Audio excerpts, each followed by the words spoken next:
দেখছেন তারা কিন্তু কথা বলছে, তারা কিন্তু সব কথাই বোঝায়। দেখেন কানে কানে কথা বলছে। তারপরে কবুতর কীভাবে পিঠের পর পিঠ নেয় এ দেখেন, একজন আর একজনের গায়ের উপর উঠছে। কিন্তু তারা চাচ্ছিল যে মুখের সাথে মুখ লাগাচ্ছে। এবার দেখেন পিঠ নেয় কিনা। এই যে বন্ধুরা দেখছেন,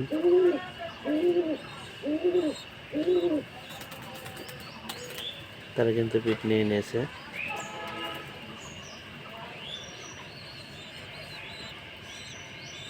কত সুন্দর তাদের বুদ্ধি দিয়েছে আল্লাহ তাআলা। দেখেন শুধু মানুষকে জ্ঞান দেয় নাই, পশু পাখি সব জন্তুকে আল্লাহ তাআলা সুন্দরভাবে জ্ঞান দিয়েছেন, তাদের উপর বোধ শক্তি দিয়েছেন।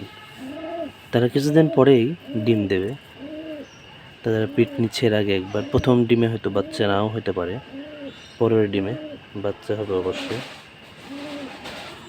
এটা নতুন বাচ্চা কবুতর থেকে বড় হয়েছে তারা।